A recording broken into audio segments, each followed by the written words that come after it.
Yes, that's right.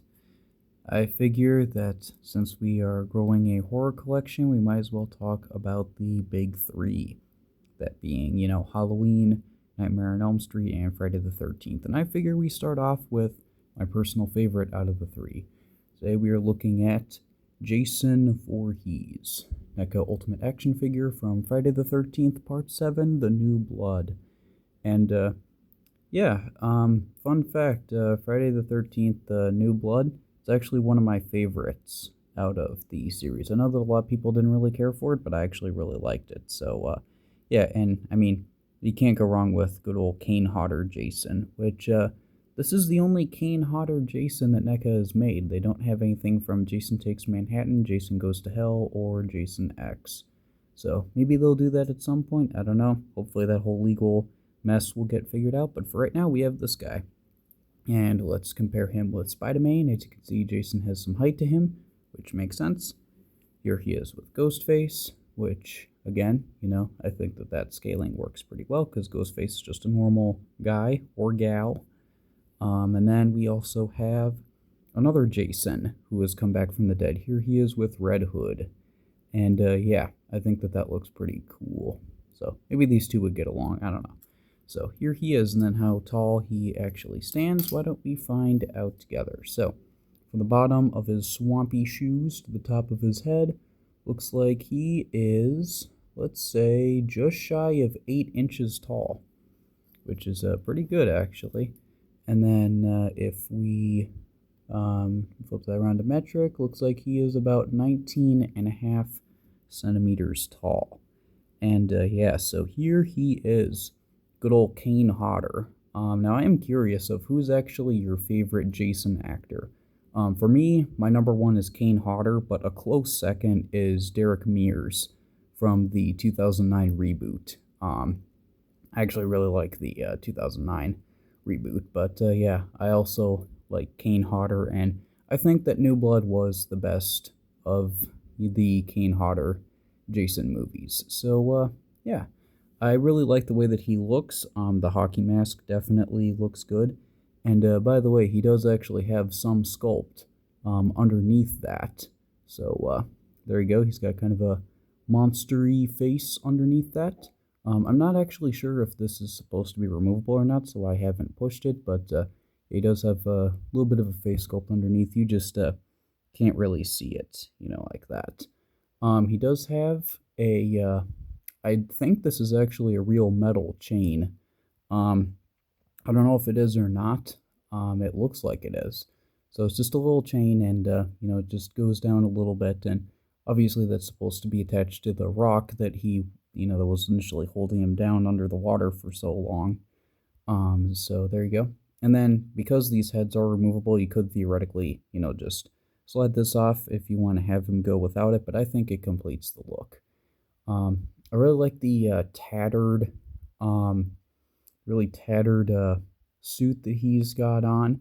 It's kind of like a brownish green color, which I think definitely looks accurate. Definitely looks like this guy just came out of the water. And then, of course, with this being full-on zombie Jason, you got some, like, exposed bone and muscle and all of that. And even if you, like, pull some of this away, you can see even more details there. So this guy has really been through it. You can even see some of his ribs here. And then if you flip him around to the back, you can see, yeah, he's got an exposed spinal cord, which very fun. I think that definitely makes him look unique and all of that. And then as far as his arms go, you got some more, like exposed muscle and tissue and all of that. And his hands are all messed up too. I like that. And then the pants look pretty good.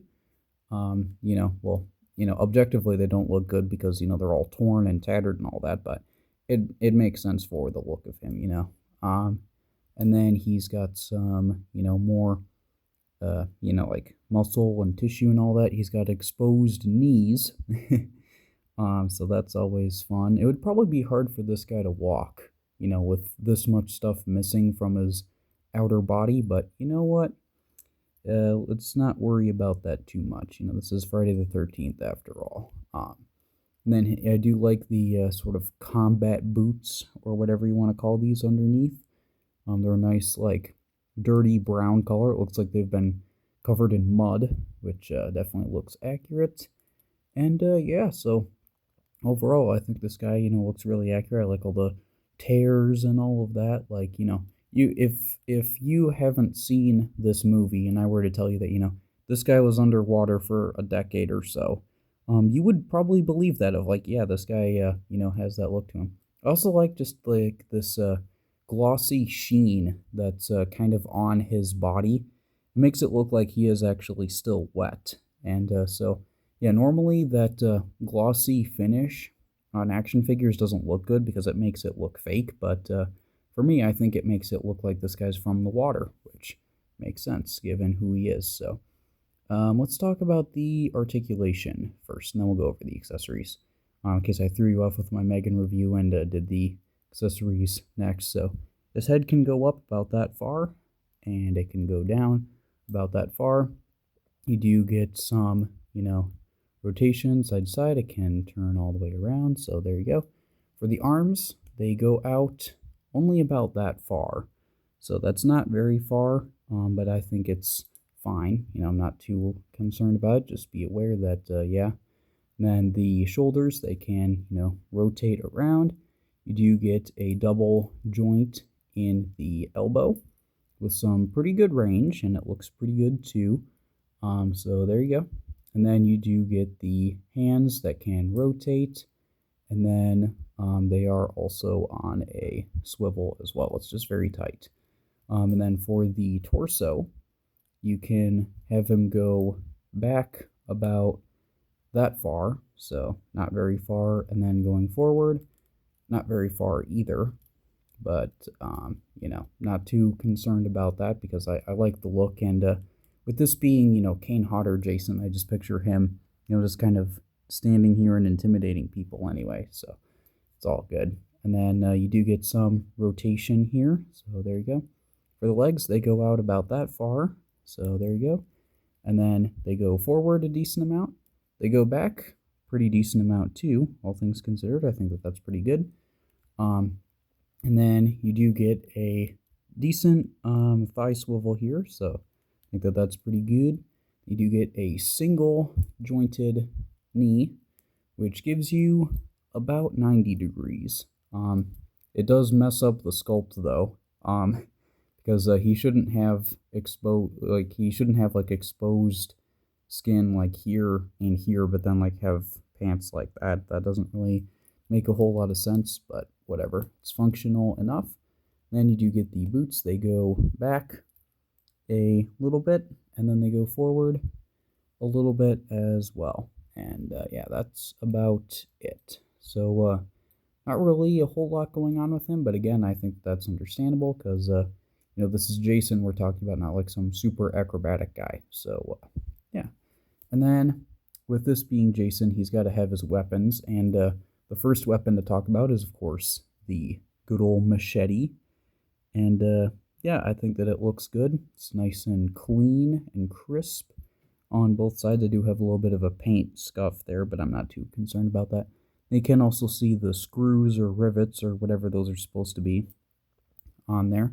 And then, of course, it's, pretty straightforward that you can just put it in his hand. I feel like putting it in his hand right now just because, well, this is Jason we're talking about. He's got to have his machete. And there we go. I think he only looks good, Well, I mean, he looks fine without it, but, he looks a lot better with it. So there you go. He's got his machete. And then he does also have, well, a whole bunch of other stuff. So he does have a broken mask. If you've seen the movie, then you know about Tina Shepard, the telekinetic, person who can, move stuff with her mind. And in part of the fight, she ends up breaking his mask off, and it shows his face underneath. And yeah, it definitely looks accurate. I feel like that's a pretty iconic scene, is when his face is revealed and it's all messed up. So yeah, it looks really good. And yeah, you could theoretically, have these together, or have it spread out. You can also, this is attached on a peg, and so you could remove it, and so if you wanted to have just his face without the mask, you could do that too. So, yeah, I think that that looks pretty good. His eyes are kind of hard to see, but they are in there nonetheless, so there you go. But I personally like it with the, breaking, the mask is breaking, but when I think of Jason, I think of the hockey mask, even though he didn't always have it. I think he looks better with it, so there you go. You do get the alternate head there, and I do appreciate the attention to detail. He does also come with 2 alternate hands, so in the package, he came with 2 relaxed hands, so just kind of like that, just a basic, type hand. But he does also have 2 different gripping hands. And so I wanted to give him the machete, but he doesn't just have to have a machete. If you want to give Jason a whole bunch of other weapons, well, you can definitely do that. So he does come with a sickle here. And for me, I don't think of Jason, I think of Scarecrow. I mean, I know that Jason used this, for 1 kill in the movie, but yeah, I mean, it looks accurate enough. It's just that I don't really see this as a Jason weapon, so he does come with it nonetheless because he did use it in the movie. He does also come with this, and to me, this does not look like a Jason weapon at all. This looks like a Michael Myers weapon. And yeah, stay tuned next week for Michael Myers. Yes, there will be a Michael Myers after this. But yeah, so there you go. He does come with a knife, and then he does also come with an axe.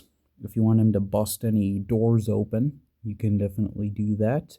And yeah, I think the axe looks good. I like the wood texture on there, as well as the kind of the rusty look on the axe head itself. It looks like this thing's been used a lot, and I like that. I think that looks cool. It does also come with this, and I initially didn't know what this was. And so what I had to do is I actually had to rewatch the movie, and then I realized, oh, this is a tent stake, because he uses it to pin a guy to a tree. So I didn't know what this was at first, but yeah, it's a tent stake, and it's got quite a bit of blood on it. I will say it doesn't really look like blood. It looks like red paint, but I guess it's just supposed to be dried. So there you go. There's that. Then he does also come with this thing, and I'm not entirely sure what this is called. I know what it's for, and I know what he used it for in the movie, but as far as like actually naming what this is, I can't tell you. But it does look good. I like the wood on there, and I like kind of this. I don't know if this is supposed to be plastic. Obviously, this actual thing is plastic, but I don't know if like this part on it is supposed to be plastic and like this is metal, or what it is. If any of y'all are like tool experts, you can let me know in the comments what this actually is for.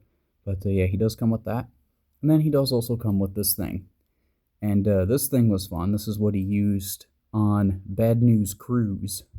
Good old Dr. Cruz. There is unfortunately no Dr. Cruz for you to cut up, but yeah, you do have this, so it looks really good. I like the motor on there, and then you got some like wood on here. I think it's supposed to be wood, and then you got some more metal, and it looks like kind of faded and rusted, like this thing has been through some use.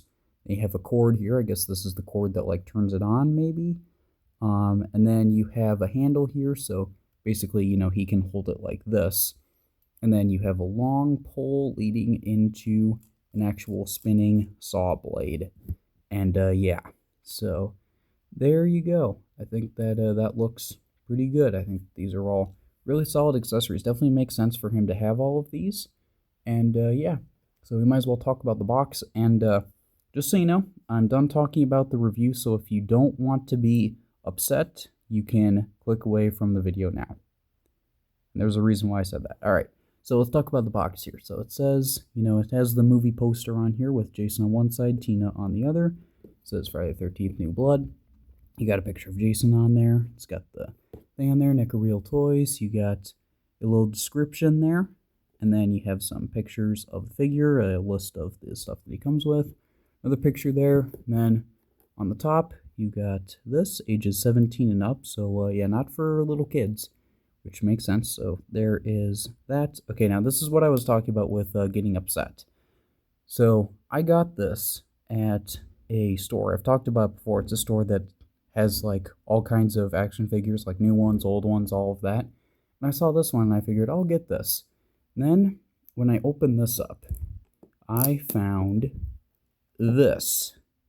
And I'm no expert, but I'm pretty sure that that is Kane Hodder's autograph. Yeah, you got a picture of Jason on there. But yeah, I'm pretty sure that's actually Kane Hodder's autograph. Now, you might be thinking of, why did you open this if it had Kane Hodder's autograph on there? Well, you see, when I first saw that, I was initially thinking of, oh, do I not open this? Do I just keep it? And then I looked closely at the actual box. And I know it's hard to see, but I could tell when I was looking at the way that this figure was actually in the package. This had already been opened. Okay, so it wasn't me. Okay, yes, I did open it to take him out, but I wasn't the first one. I could just tell looking at it that yeah, this had already been opened before. So don't blame me. You know, if you think the Kane Hodder signature is cool, don't get me wrong, I think it's cool too. But yeah, so just know that yeah, I didn't mess this up, okay? And don't throw shade on, like, you know, it's somebody else's fault, you know, I hate you because of that. No. We're not going to trash other people, okay? I just want this to be fun, you know, fun experience, and doesn't change the fact that the signature is still on there. I mean, like, it could be like a fake signature or something like that, but I think it is kind of the real deal. So if any of you are like autograph experts and you see this, you could tell me like, oh yeah, that's definitely Kane Hodder's signature, or no, it's not. You know, you can let me know about that. But yeah, still cool to have it nonetheless. I'm definitely keeping the box. But yeah, so that's about all that I have here with good old Jason. And yeah, so if you enjoyed this review, you like Jason Voorhees, you like Friday the 13th, you like this movie in particular, do be sure to leave a like. Let me know in the comments what you think of this guy. You know, I'm also curious of who's your favorite Jason, and if you could tell me why, I think that would be interesting too. So yeah, I'm just curious about that. If you like this kind of content, do be sure to subscribe. Stay tuned for more stuff, because like I did say, Michael Myers is next. So stay tuned for that. But other than all of that, I do hope that you enjoyed, and I do hope that I will see you all later.